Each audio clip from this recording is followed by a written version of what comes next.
Thank you. Good morning, everybody. A lot of high-powered salespeople in the room, so that means that there's a lot of money in this room, so I don't want to waste your time, that's for sure.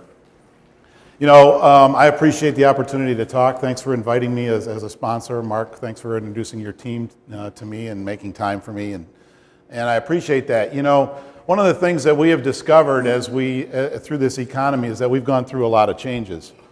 And I tell people that, you know, if you look back on the old days, 2007 BC, before the crisis or before the crash, you know, making money was easy. The economy was on an uptick, and a lot of times, you know, as much as we think we worked hard, it was pretty easy to crank out the bucks. And I tell people that when you really look back at it, and when I sit down and consult with organizations, as hard as you worked, you always had success with your efforts. It was pretty easy. And when I say what made you successful, a lot of people struggle to figure out what it was they were doing because they were making money by accident, not by design. And we look now, and here it is, 2011 AD, after disaster. And we're licking our wounds and we're going, man, you know, how do I turn it around? And the trick is to turning it around is now we do have to make money by design. We have to know what we're doing on a daily basis to make our success predictable. We know how to have to do things that make our success repeatable. And the problem is the market's not as receptive to us as it used to be. Because the market's going through the same things we're going through. Money's tight, pressure is higher, the decision-making process is slower, people just don't have time to be pitched or sold. What they're looking to do is they're looking to build better relationships with the people that they bring into their world. And so what I tell people is that their three biggest changes is personalization, authenticity, and community. People are looking to have a better personal relationship with the people that they do business with. People are looking for other individuals that they relate with to be authentic and real. They're not looking for catchy little jargonistic things. They're not just buying a brand. They're buying the people that they're doing business with. So they want to know the people that they're doing business with are real and authentic. And the last piece is that everybody's looking for a sense of community, a sense of belonging. When I do business with you, what's the benefits of my membership with you? Not necessarily just doing business with you or your company, but what does your company bring to the equation above and beyond the relationship? So the challenge on all of us is, especially when we think about the stereotype that people have around salespeople, is we all go, yeah, salespeople, oh my goodness. You know, we probably have the toughest brand name out in the marketplace right now because people just go, I don't have time for this. You know, when I have a lot of experience in other businesses, people saying, you know, I've had some CEOs say to me, Dave, I really want you to teach my salespeople how to be better at getting in front of customers. And I said to him, so how good are you at letting salespeople meet with you? So I don't have time for them. Well, haven't you created your own oxymoron? If CEOs don't have time for salespeople, what makes you think salespeople can make CEOs meet with them? So we have this huge conundrum. And what I tell people is that, and what I want to talk to you about today is, there are going to be three things I want you to think about. When we're done today, I want to have three things that I want you to think about that I think are the fundamental keys for you being successful going forward. What I focus on more than anything else, and you hear this a lot from other sales guys in sales school, etc., but I'm really going to emphasize that I believe that I come at this a little differently, is what I want to teach people is how to build effective relationships that solve problems for other people. If you're in this for you, you're in the wrong business. That's the shift that you need to remember. You're in this to help other people. You're not here to sell homes, you're here to help people get in and out of their residences. It's the single biggest investment people will ever make in their life. And if you're in this to make sure that you're making money, then you're in it for the wrong reasons. You're in it to make sure that somebody gets what they need relative to this significant traumatic investment that they're making. And the better you are as a resource, the more successful you will be on the financial side. If you're doing it for the money, you're going to get called out by the people who you're calling on, because they're going to see you for what you are. And so I want to make sure that you understand this. This isn't about you in sales anymore. It's about the people that you are working with. And everybody knows who Herb Tarlek is. Well, I shouldn't say everybody, because you know I'm obviously showing my age. But Herb Tarlek was that guy. Hey, you got you, good guy. You know, give me a call. Let's do lunch. Always wore the obnoxious coat, etc. on WKRP in Cincinnati. Think about that guy. That's what everybody in the world, when you say, I'm in sales, everybody goes, oh yeah, used car salesman Herb Tarlick. That's what they expect. They expect to find some overly aggressive BSer who carries on. And so when you say I'm in sales, immediately they start to grab their wallet and they panic and say, okay, somebody's going to try to get in my wallet and pitch me something. In this environment, people aren't ready for that. In fact, they have no time or interest in that. So I don't want you to be that guy. And when I go to a lot of networking events here in Phoenix, one of the things that I see all the time is somebody walking up and interrupting the conversation and flip me a card and say, Dave Cooke, I'm in real estate, give me a call. I don't care. Dave Cooke, flip me a card, say I'm a financial planner, give me a call.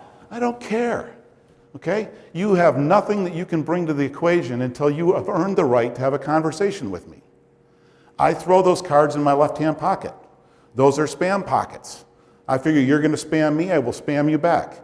The people that have a great conversation with me go in the right-hand pocket, and I follow up with them, say these are people that I want to get to know and talk to better. And I know this is a controversial term when I put this sign up, but I want to get your attention. Stop selling. Stop pitching. You are here to solve problems. You are here to solve my problems. I have issues. Ask my wife. Okay? I have issues. In fact, I told somebody, I remember a couple of weeks ago, I was talking with one of my buddies at the pool because he's talking about his criteria. He's single and he's looking. He says, all this criteria. And I said, the good news is that if I were ever single, I wouldn't have any baggage. So yeah, everybody has baggage. So we all have issues. But I want to emphasize is that when I say stop selling, I want you to understand this, is that we spend so much time making, even in social media and all that stuff, it's outbound noise. It's about me. Let me tell you about my business. Let me tell you what I do. Let me tell you about my expertise. Let me tell you about my greatness.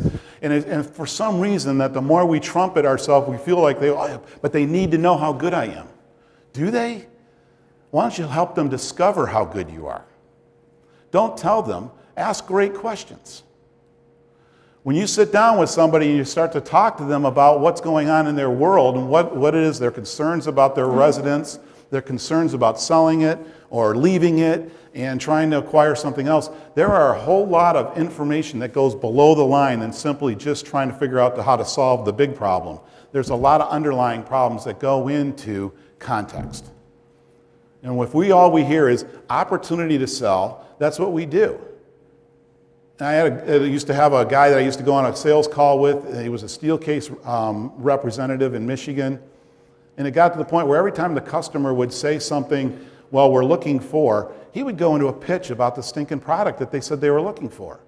And finally I told him, I brought out and I set down a roll of duct tape when we were doing a planning meeting. He says, what's that for? I says, next time the customer says something, you go to open your mouth. That's what you're getting. So I said, shut up. Let them talk. Let them talk. It's not the chair. It's not the desk. It's not the office. It's not the workspace. It's not the house. It's not the 5 bedrooms versus the 4 bedrooms. It's not this zip code versus that zip code. There's a motivation behind it. And if all you hear is opportunity and you start to talk to that opportunity, you've missed all the other information first. The most important part. You've missed it. Because you were so busy going into sales mode. Doesn't work. Especially not in this environment. And people will avoid salespeople like the plague. How many people have heard this in sales school? Learn to listen. 79% of the people that I surveyed said that the number one biggest complaint about salespeople is we teach it in every single sales school class. You guys have done a good job of not doing what we teach you to do. Because if the market says you guys are lousy listeners, you're not learning in class. So you get to have me repeat this message to you. This is important. This is a little along the thread of what I just talked about. I talk about selfless listening. I introduced that and said when we're in front of a customer, it's not about us, it's all about them. Not about us ever. That's why it's called selfless. If I'm hearing you talk and I'm thinking about the solution and how I can help them and what I can do and what the potential commission is and all that stuff, I have now filtered out what they're saying and I'm really thinking about what I'm thinking. I can't possibly hear you. If I'm thinking of me, I can't possibly hear you. So I said to people, let's think about it in selfless listening and take me as the salesperson, completely out of the equation. And all I'm now doing is focusing exclusively on you. It's all about you. What does that mean? Well, we're going to listen to learn. It's the first level of learning, of listening. The second one is we learn to understand. We understand to know, and we know to solve. Sounds really cute, right? So let's think about what this really means. The first thing is listening and to learn is awareness. It creates awareness of the situation with the customer or the prospect that we're talking to. Important. For most salespeople, this is the eject point. This is when I go into full-out spiel about selling. That's not the place. The next step is that you learn to understand. You want to feel, I don't like the word pain in sales, but you want to feel their pain. You want to feel their frustration, their concern, their fear, their challenges, and you want to be able to go to a point where you have empathy for what they're talking about. And just so everybody knows what empathy is, I'll tell you a quick story. Because I used to hear this from people. My wife would say to me, Dave, you're not very empathetic. And I said, what the hell? They just got to get over it. So I knew I didn't get it. But, empathy by definition is actually internalizing the feelings that other people have. Absolutely internalizing as though you're feeling them for themselves. When your child skins their knee and they're screaming and crying, do you just go, yeah, get over it? No, you get down on your hands and knees and you talk to them, you try to make it feel better because you feel their pain. You hurt for them because they're hurting. That's true empathy. That's difficult for salespeople. You can sometimes sense their fear, or you can hear their fear, but to feel it and internalize it, that's a big step. When you cross that chasm into empathy, people start to go, wait a minute, this person's more than interested in just selling me something. They seem to be more involved and more engaged in really understanding how they can help me. That's credibility. And we start to going from so once we cross that chasm into empathy, and we start getting into understanding to know, we hit context. That's the big picture stuff. Like I said, it's not just the house or the zip code or the 3 or 4 bedrooms or all the specs that they describe about a house. It's really understanding in context all the motivations. Again, when I was in the office furniture business, people would talk about, they would envision their space, and I loved working with the designers because the designers would ask great open-ended questions. And the questions that they would ask gathered more information. Sales guys already making notes. Say, yeah, we can do that. Yeah, we can do that. Yeah, we can do that. And they're writing down the notes and they're ready to move on. And the designer's going, wait a minute, you said, you like something in kind of a beige or tan. Now you're talking about, and they would go, is it kind of like, want some lighter colors or you're like contrasting colors? And they're going for a deeper level of understanding. That's context. And what it does is it helps you understand the bigger picture of things. And so what you think you heard, a shade of blue is just a shade. If somebody says, I want something in blue, well, your definition of blue is different than my definition of blue. However, if you go, so well, help me understand why blue in the first place. What's the motivation behind blue? And okay, and say, what kind of blue are you envisioning? And they say, well, something that's a little bit dark, not too light, but darker and almost like a navy blue. And I'll say, wow, context. There's power in context. And you're investing time in listening and learning and understanding. Now you know something a lot deeper than anybody else because everybody else is just filling down the tick sheet. Yep, got that. I'm ready to roll. Let's go look at houses. Okay? You really want to have some serious context so you're delighting your customer when you actually make the connection. And then know to solve. Once you get to this point, you know what they want, you know why they want it, you know the motivation and the issues and the challenges and the internalize their frustrations and their fear, whatever, making a commitment to helping them get to the answer. Even if you can't provide the solution. When you invest this kind of time, building credibility, building trust, building rapport, requires that you make a commitment to helping them get from where they are today to where they want to be, even if you aren't the person that's going to provide the answer. It's so important today. People are looking for resources to the problems that they have. They're looking for answers to their challenges. They're looking for solutions. All they want to find is trusted advisors, trusted resources, trusted professionals that can help them get there. If it's not you directly, if you connect them to somebody else, they will always remember that it was you that got the job done. If you say, well, I can't help them, or they're not going to buy from me, or whatever, and say, here, let me just send you off to somebody and move on, that's not a commitment, that's a handoff. The commitment is let me sit down and introduce you to Mark. Mark, I know Mark can help you. Mark, let's get together for coffee. And the reason I brought you two guys together is because this is the issues, these are the challenges, these are the concerns, and I can't take you to where you want to go, but I know Mark can. And then you pick up the phone 2 weeks later and say, Mark, where are you at with this? You're going to hold Mark accountable for getting the job done. That's commitment. That's being a professional resource. That's where the money is. Because it's long-term money, it's not short-term money. It's long-term relationships, not just get a deal.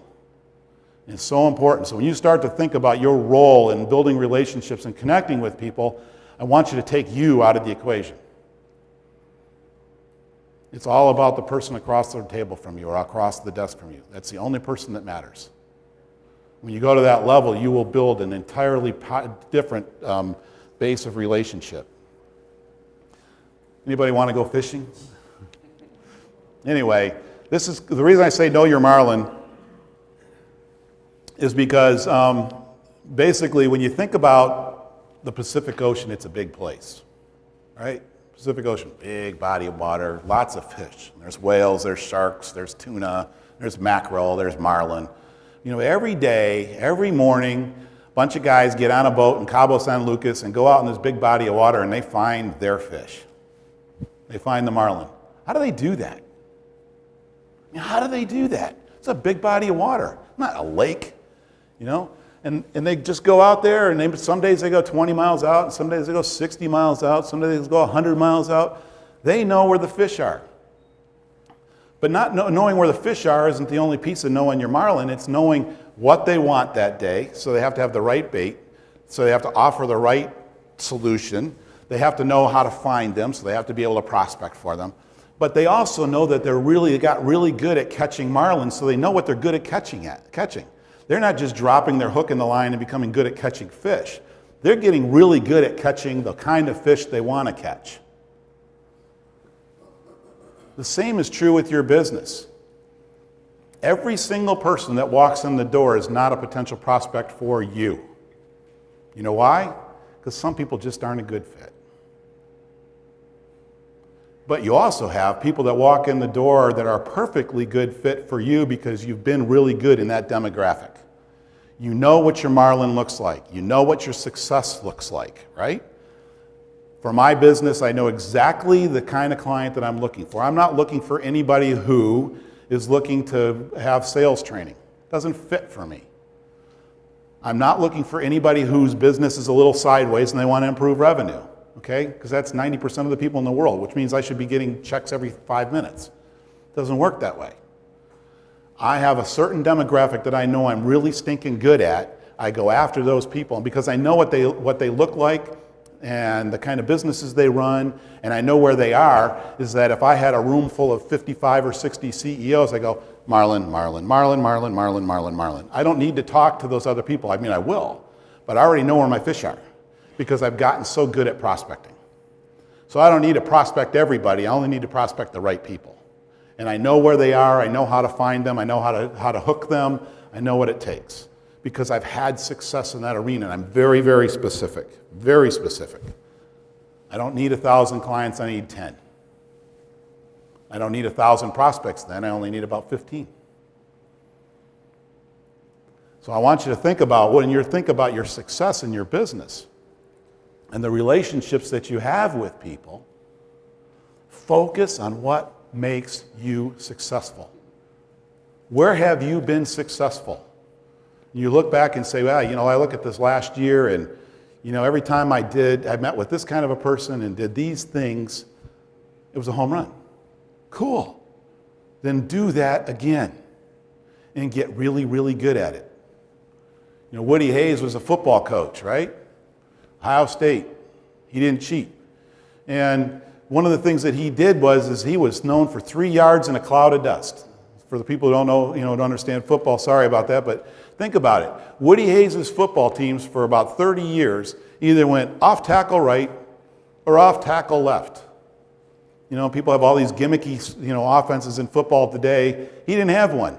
Off tackle right Off tackle left. So if you're a defensive coordinator, how hard would this be to predict what they're going to do? Pretty easy. They're either 50-50. They're either going to go to the right or they're going to go to the left. Yet he won a ton of football games. Why? Because his teams out-executed off tackle right better and off tackle left better than the teams that knew what they were going to do. They got so good at making their success repeatable and predictable that it just happened. And it's the same thing with the way you run your business. Know what works, know why it works, and do it again. And again, and again, and again. And I can guarantee you that your business will improve as a result of that. You don't need to be something to somebody that you're not. You need to be something to somebody that values what you have to offer. And the only other analogy I can give this is that, do you hang around with in your social life people you don't like? Absolutely not. You like to be around the people that you like. They give you energy, they get you energy, you know them, you can be comfortable with them. Why wouldn't you run your sales business the same way? You have people that you naturally connect to. You have people that naturally give you energy and you get a sense of your value and they trust you. Those are your people. And start to focus on finding more of those instead of more of just anybody who's looking to do something. So when I, kind of in summary, because those are 3 points if you haven't been keeping count.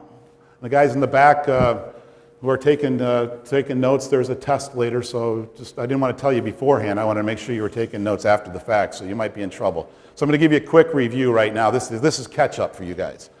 Number 1 is be that professional resource. Do not be a sales guy or a sales gal because people see that coming and they don't have time for it. Be a professional resource. Be a professional resource that solves problems. Learn to listen selflessly. Learn to be able to make that commitment to people to help them get where they need to get. These times are very difficult for people. As we all know, it's hard to make money. We're worried about losing our jobs. We're worried about keeping our jobs. We're worried about finding a job. A lot of people are dipping into their retirement package. I mean, they're sideways in their homes. I mean, we could go on and on with a lot of the negative stuff. That's fear. People are feeling pressure. For them, they don't know what to do. They don't know what to do. They're confused. They read the paper and they get advice. They go to these not working events and they get advice. And they meet a bunch of salespeople and they get advice. They don't like, who do I trust? Who can I count on? Who has my interest in heart? They're struggling to find it. Business owners are the same way. I see it all the time. They're making decisions based on fear, not on information, not on good information. And then they come back and go, boy, that was a bad decision in hindsight because somebody sold them a bill of goods and they go, one more salesperson, I'm not trusting them because the last one I trusted costed me money. So the sales function has kind of created its own problem. But the best thing you can do is stop selling and become a professional resource. Learn to listen with commitment. And then last, know what makes your business work. Become really good at that. Don't try to do everything that everybody does. Do what you do best and do it really well over and over again. This is a smart group in this room. I watched the energy that you guys projected when you came in and Mark was introducing people and stuff like that. You know what this community needs. Take yourself out of the equation as what you can get out of it and put yourself in the equation as what you can do because of your professional expertise, your professional commitment, and change the world, because you can do that. Thank you.